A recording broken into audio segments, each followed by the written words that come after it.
who hung the moon so low in the sky. It taps his feet around my bedside and it breaks the locks on all my dreams.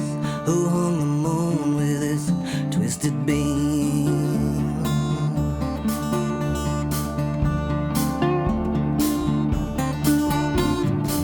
Who opens up the door between heaven and hell?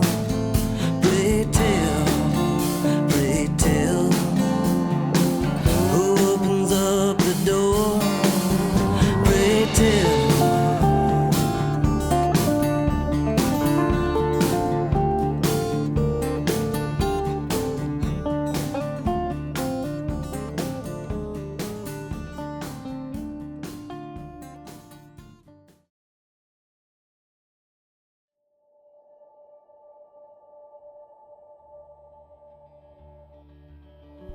How many years have you spent in prison?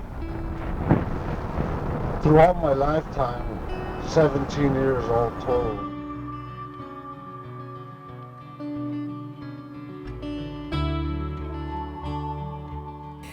Lived at the time in a big house in Arroyo Seco where I had wonderful parties.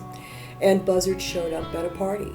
And we were very attracted to each other. One thing led to another, and eventually he moved in with me and began to work with me in the construction business that I had. And living with him was really hard because he had a lot of vices. He would go through episodes with heroin and then he'd clean up. You know, I knew that he was committing crimes, and he would disappear for periods of time, and it was really rough. But at the same time, I could see his predicament and see how him and people like him really needed support from society. From him, I heard the horrible stories and could observe the effects that the prison system has on people. He was a very bright, gifted man who had been ruined by the prison system.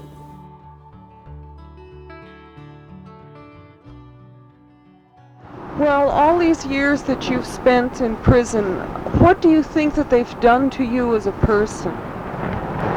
Well, they've changed me in a lot of ways. Tell me about the first time you got thrown in the hole. Oh, and all it is an empty room with concrete floors. They take away your mattress and your blanket and you sit in there all day. It's a horrible place. It's a cage, just like, I don't believe in caging animals, like in the zoo and all that, because I just know, they want their freedom, and so do you. And, you welcome any noise you hear. You right away, you jump up to your door just to see who it is that's coming in, maybe it's somebody you know, so you can talk to them. When you're in prison and you realize once you're there the years you're faced with and the hard time that you're going to pull, then you sincerely start thinking about the things that you should have done and the things you want to do. You really sit there and think, well, when I get out, I want to go to work, I want to have good credit, I want to be somebody. You want to hide the fact that you're a convict if you want a good job. And civic leaders and people in the, church groups and stuff, they just look down on you as something dirty, and you know that, so you live a lie. In order to make it, you live a lie.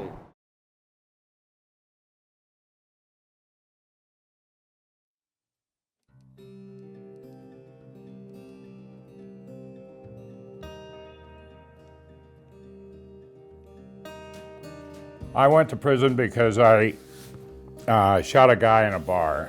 I was obsessed with shooting him. He was a pedophile, and my son had to walk by where he worked. I had turned him in before I'd found out he was an escaped convict from Oregon for doing the same thing.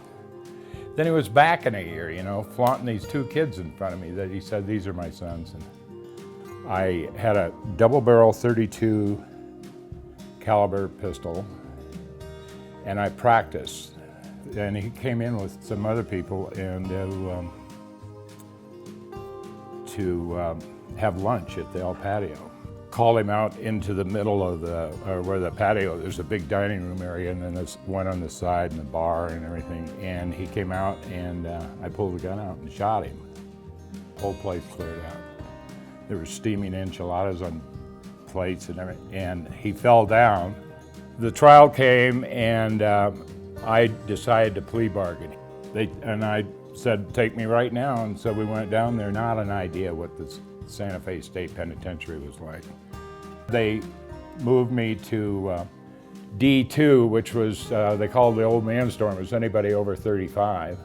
That was a quiet, just regular running place. It was, but they were shooting heroin.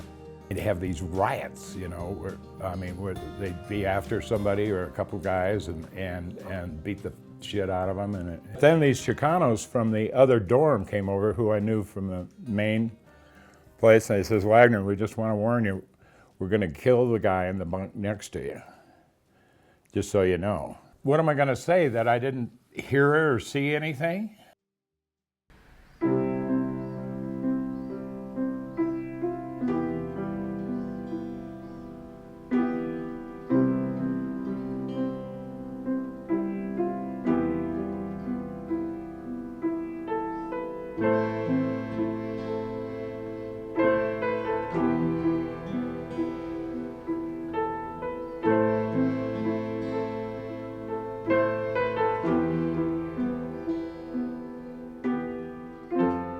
They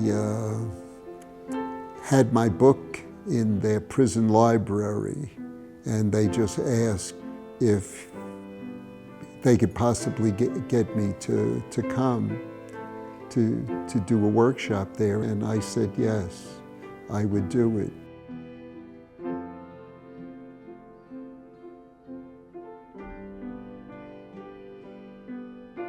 In terms of ability, you know, some of them were really very, very talented people, and also very willing to learn. I think the arts program, of course, it gives people something, a goal, you know, something, a direction in their life that they never had before. And one of the kind of sad things was that a lot of the people, you know, a lot of the inmates, because of how they grew up, you know, the neighborhoods or the gangs or whatever their background was, they had no sense of having any ability, any special abilities. I mean, not only in, you know, in painting, drawing, but also in acting, music, and it wasn't until they unfortunately had all this free time that they were able to realize that they did have all this hidden ability. So the whole arts program does change the people in it, you know, dramatically.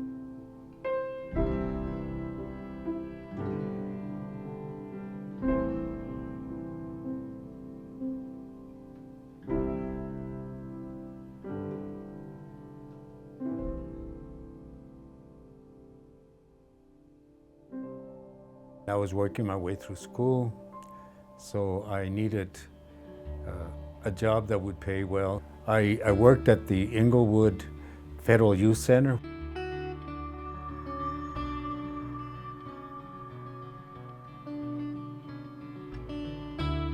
At times I would be responsible for the safety of 90 inmates. We didn't have any weapons. We wore blazers and a tie, and we had to really rely on our relationship skills to keep the order. So when I started working with inmates, I had to do documentation. I remember writing some reports, and some officers coming later on and replacing me as we exchanged shifts, and they had seen in my notes where I had written Mr. Lujan or Mr. Smith, and they said, you cross off the Mr. And for me, that was very hard to do, because my belief in respect. To me, it doesn't matter if one is an inmate or whatever, we're all human and deserve that respect. Of course, I felt for them. I didn't condone what they had done, but I did learn that people make mistakes, and some of them can do something about it and turn their lives around. And especially, I believe, those that come in contact with workers that have a heart. I believe that the worker can have a big impact in the end results. I also learned that there will be that population that, or that part of the population that perhaps will never change. Our actions should be based on love, should be based on caring and compassion. In my opinion, love is basic to any kind of change. Because if there is love, there is safety. If there is safety, there's a greater potential for change.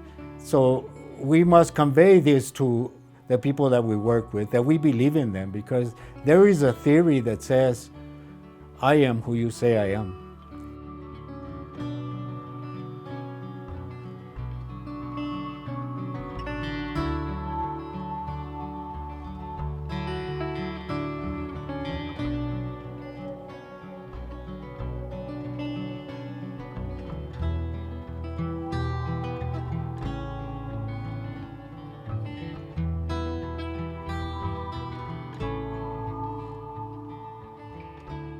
I think there's a whole world of opportunity to make prisons a place more of healing. I'd love to see prisons change to become places that are actually part of a bigger solution in our society. When chaplains of prisons were looking to supply Native populations there in support of their religious beliefs, looking for the plants that they need for their ceremonies, they began to find us. It's nice to see that Native people's beliefs are being honored in a way that the prisons are willing to provide sage and cedar and sweetgrass and things for people's ceremonies within prison. You know, the thing that really occurs to me about it as we're having a conversation about Native peoples in prisons and the use of sacred medicines and the prison situation at large is that one of the things about spirit medicine in general is that we recognize that it has a dark side. All of these spirits have dark sides and light sides, which if we carry that medicine, we get to learn from both, and hopefully we walk in balance.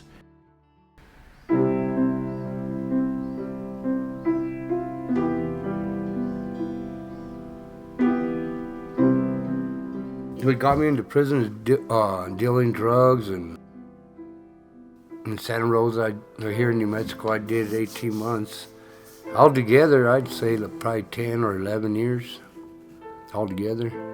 My thing was, running my little jewelry store, because that was my hustle. That's coming, I probably never got in trouble in there, no. The Creator, I guess he had intentions for me to wake up, but I guess I did wake up because I moved to the country, changed the way I live, no.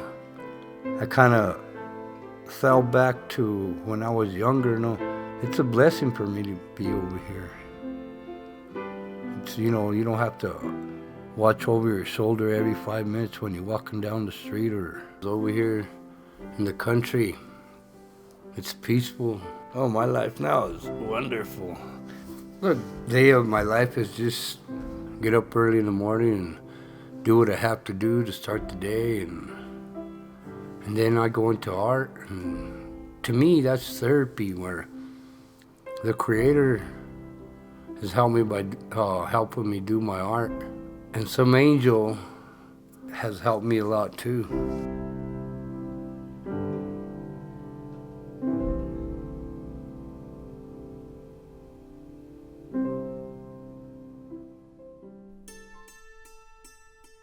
Joe got into heroin several years back. He tried to save a couple people from drugs, and that wound up keeping him into drugs. And it got so bad 2 summers ago that he began to thieve things from us and from our business. He got a hold of my debit cards, and it got to a point where we had to make it stop.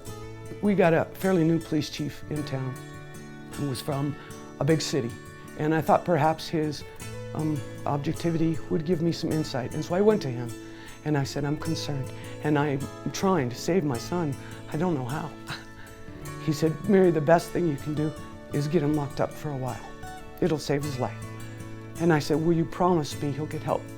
And so I filled out a police report, and day and a half before his birthday, they took him by surprise here in town and put him in jail for theft. And since he's been in prison, I've done a lot of reflecting on myself to make sure it wasn't me, because I did blame myself a lot. I too came from a family where this was verboten. And when this happened, there was judgment. Society takes drug addicts and people that, specifically people that have been in prison, and they look down on them and they say, you are tainted, and so you are a reject. We don't want you here. I'm not sure where you're gonna live. I'm not sure who you're gonna love, and I'm not sure how you're gonna survive, but you have to find a way. And so my advice to someone would be, please, oh please, don't close your heart. Let them do and deal with what they need to deal with. Just be there. Just be there and listen, and don't condemn them for what they say and do. I love you. I will always love you. I will never, ever give up on you, no matter where you are or what you go through.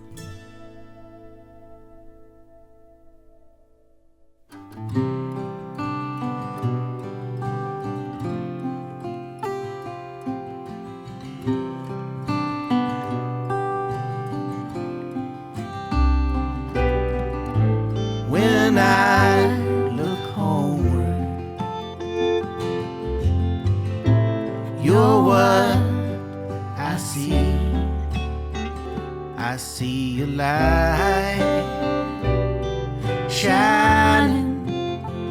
I see a light shining.